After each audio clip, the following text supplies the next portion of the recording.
चलते हैं। जब सारे देवी देवता जा रहे हैं पिता के यहाँ, चलो हम भी चलें। भोलेनाथ ने कहा ना, अरे तुम्हारे पिता ने हमें निमंत्रण नहीं दिया तो हम कैसे चलें। अब देवी ये सुनकर बोल पड़ी, ओ पिता के घर निमंत्रण की क्या जरूरत। ज्ञान मुद्राओं का दान भगवान कल्याण करें। जय श्री राधे, जय श्री श्याम, बोलो साईं प्राणनाथ प्यारे की। जब देवी ने कहा चलो, नारी वियोगी क्यों सहते,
सच्चिदानंद होते तो इस तरह क्या नारी की वियोग में दर दर भ्रमण करते। हाँ? भाई अगर ये विष्णु के अवतारी होते, इनको तो पता होना चाहिए कि हमारी सीता कहाँ है, जाकर ले आते। इस तरह पेड़ पौधों से पशु से सीता का पता क्यों पूछते। हाँ? जाने ले आवे रोने की क्या आवश्यकता है, कुछ समझ नहीं आता है, आखिर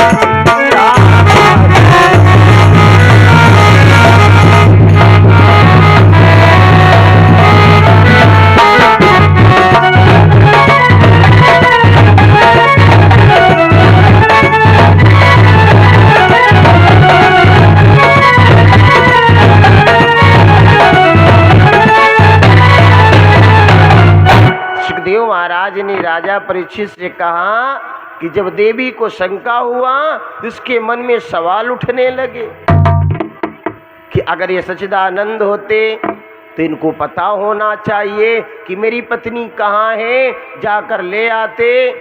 क्योंकि जैसे मेरे स्वामी अंतर्यामी है वैसे भगवान विष्णु भी अंतर्यामी, उनको भी सब पता रहता है। फिर ये दर दर क्यों भटक रहे हैं, पेड़ पौधों से पशु पक्षी से सीता का पता क्यों पूछ रहे हैं, इनको तो पता होना चाहिए, जाकर ले आवे। इस तरह रोने को जरूरत क्या है। ना ना, ये सच्चिदानंद नहीं हो सकते हैं ना, और अगर है तो छिपे रहे यदि नाथ से अंतर पट के काम, तो पाया है वृथा ही अंतर्यामी। पहले तो सच्चिदानंद है नहीं, और अगर है तो इनको अपनी पत्नी के बारे में पता क्यों नहीं है, उन्हें फिर लोग फिजूल में अंतर्यामी कहते हैं। जब देवी को इस तरह शंका हुआ, अब देवी के भाव को भोलेनाथ समझ गए। जब समझ गए उस समय भोलेनाथ ने देवी से कहा, ए देवी, तू हमारे प्रभु के प्रति शंका करती हो, मत करो, ये कुछ साधारण बालक नहीं है, साधारण राजकुमार नहीं है, ये अवतारी पुरुष है। जो आगे है ना, वो हमारे प्रभु राम भगवान विष्णु के अवतारी है, और उनके पीछे जो लखन है वो शेषा अवतारी है। तो इन पे शंका करती हो, मत करो देवी, मत करो। ये वही राम है। कौन? रमते हैं रोम रोम में श्री राम वही है।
काजी खेड़ा की तरफ से 101 मुद्राओं का दान, राम जी शर्माए काजी खेड़ा की तरफ से 51 मुद्राओं का दान, और भैया जी की तरफ से 101 मुद्राओं का दान।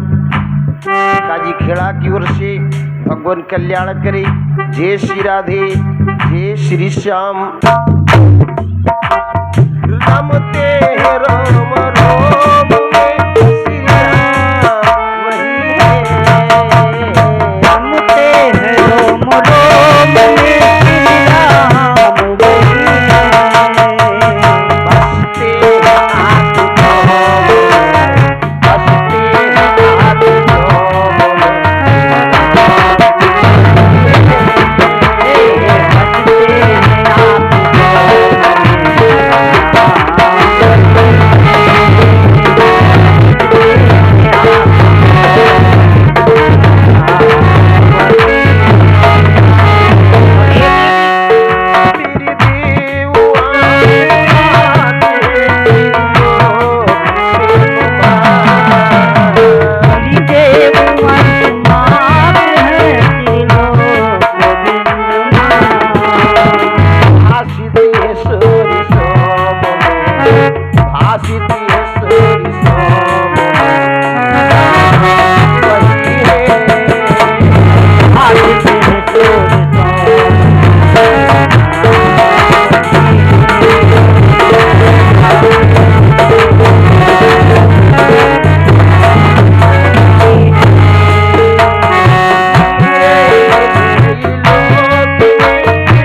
देवी को बहुत प्रकार समझाया, पर भोलेनाथ का उपदेश देवी को नहीं भाया।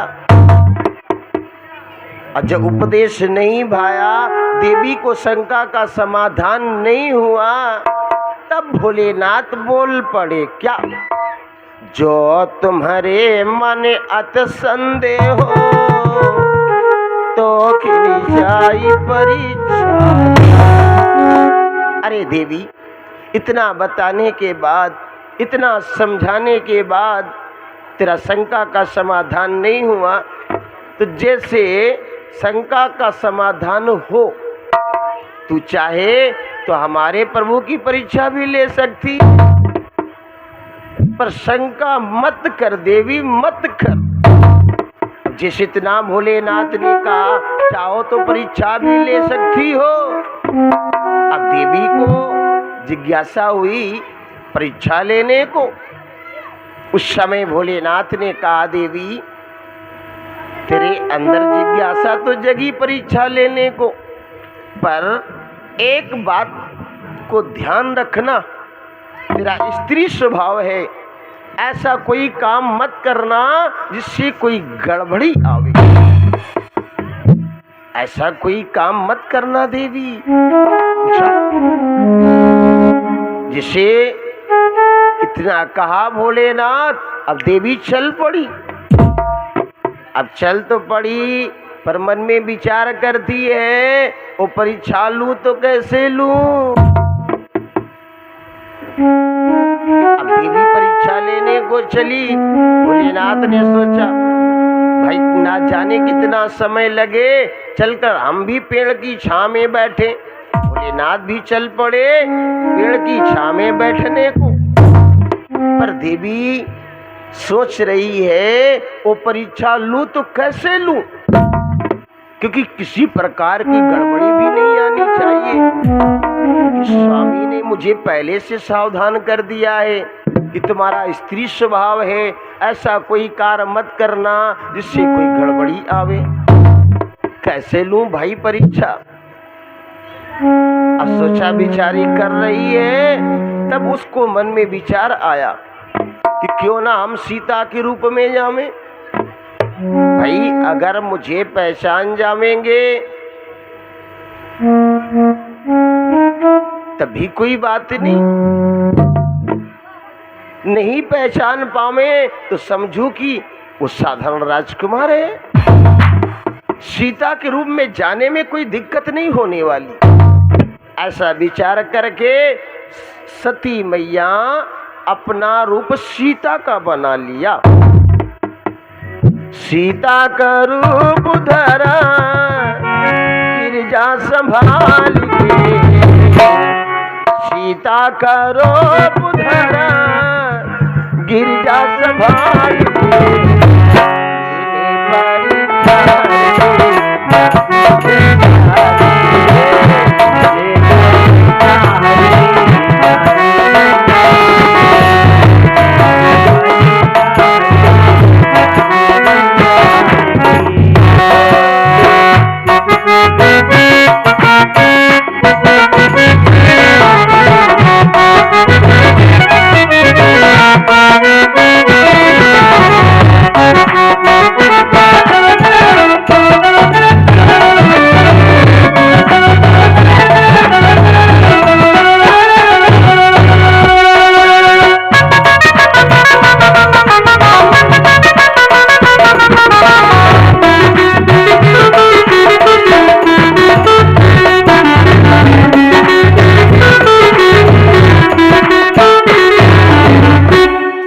जब सीता का रूप बना करके देवी जिस रास्ते से प्रभु राम आ रहे थे उसी रास्ते में जाके बैठ गई। पर हुआ क्या, श्री राम वहां से आने के लिए लक्ष्मण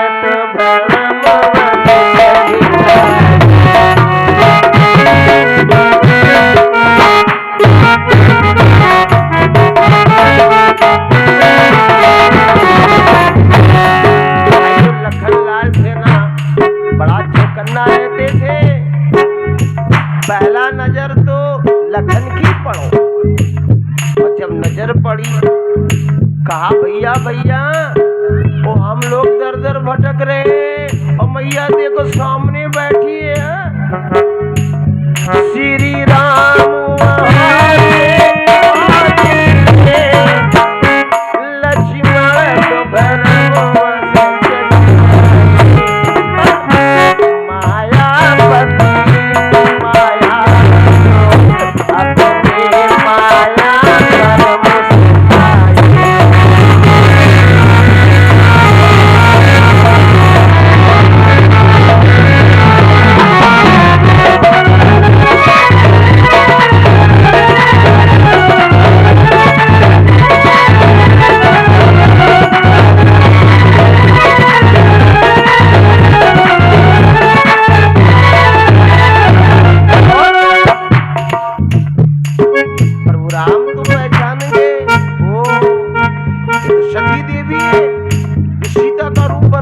सामने बैठी है। अब आगे बढ़ करके आए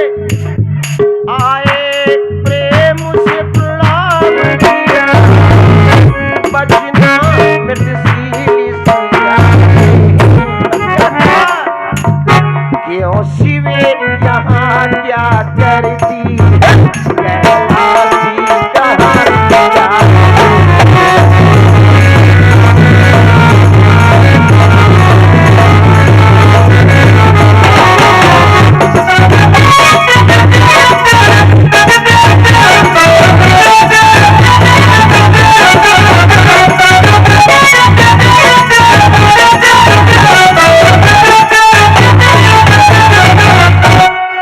प्रभु राम पहचान गए, आगे बढ़कर आए और आकर हाथ जोड़कर प्रणाम किया।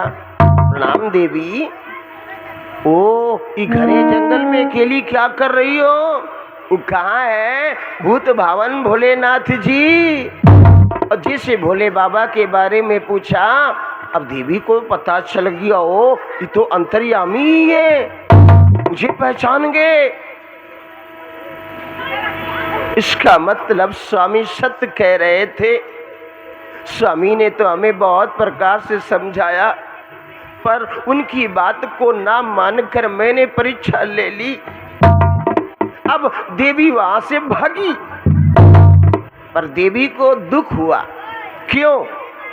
क्योंकि पति को कहना ना मानकर प्रभु की परीक्षा लिया था ना। अब उसके मन में विचार आया, अरे ये तो अंतर्यामी है, मुझे पहचान गए। अब देवी भागी तो प्रभु राम को पता चल गया कि देवी को दुख हो रहा है। जाना राम सती दुखी पावा, निजी प्रभाव कछु प्रगटे। उस समय प्रभु राम और लखन आगे बढ़ कर के गए और जाकर के कहा, रे देवी ठहरो। अब जब सती देवी ने पीछे मुड़कर देखा तो क्या देखा?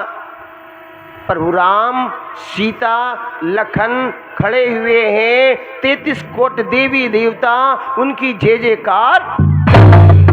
बोलो रामचंद्र भगवान की।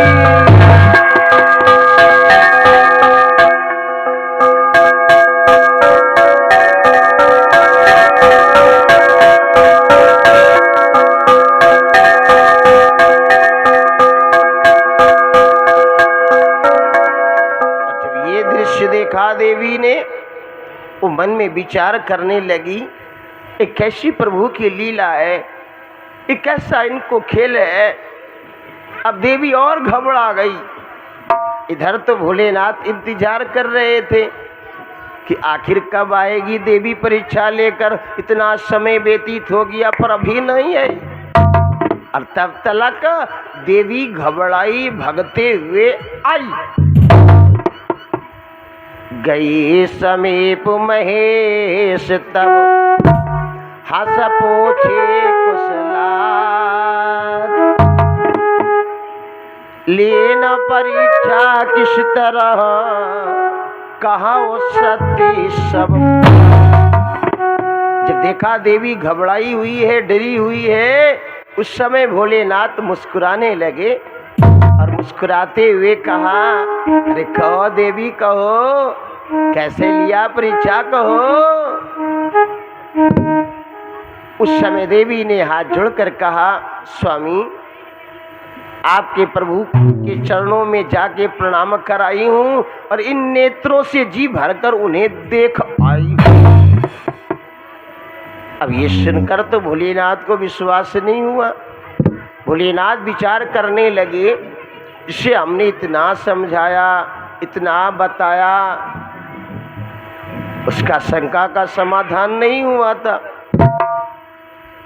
तो का यूं जाकर के वो प्रणाम करके वापस आई होगी? ऐसा तो नहीं हो सकता है। अब भोलेनाथ सत्यता जानने के लिए आंख बंद कर ध्यान मुद्रा में हो गए। जैसे भोलेनाथ ध्यान मुद्रा में हुए हैं, उसी समय भोलेनाथ को सब कुछ पता चल गया। अच्छा, देवी सीता का रूप बनाकर परीक्षा लिया और हमारे प्रभु राम ने आकर इसे प्रणाम किया और ये कहती कि मैं प्रणाम करके आई हूं। इसने सीता का रूप धर कर परीक्षा लिया है और सीता को तो मैं मां के भाव से देखता हूं। मेरे प्रभु ने आकर इसे प्रणाम किया है और ये मुझसे झूठ बोलती है पत्नी होकर। भोलेनाथ को बड़ा दुख हुआ। भोलेनाथ ने मन विचार कर लिया कि आज के बाद मैं इसको पत्नी के भाव से नहीं देखूंगा ना।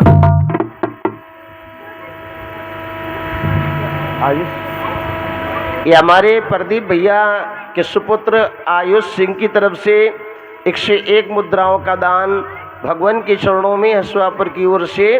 भगवान कल्याण करे। अब जब भोलेनाथ ने मन में ठान लिया कि मैं इसको पत्नी के भाव से नहीं देखूं, उस समय देवी भी प्रभु के भाव को समझ गई।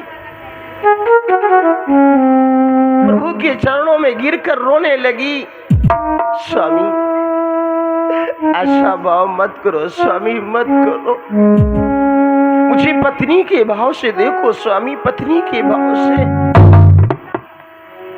अरे हरि चरण पकड़ी हाँ बोली, प्रभु कौन प्रतिज्ञा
भैया जी शेष विजय वर्मा ये बसंतपुर की तरफ से 201 मुद्राओं का दान फल प्रसाद मिष्ठान भोग लगाने के लिए, और हमारे भैया जी शिवमंगल वर्मा ग्राम बद्दापुर की तरफ से फल प्रसाद और 51 मुद्राओं का दान भगवान के चरणों में, और हमारे ये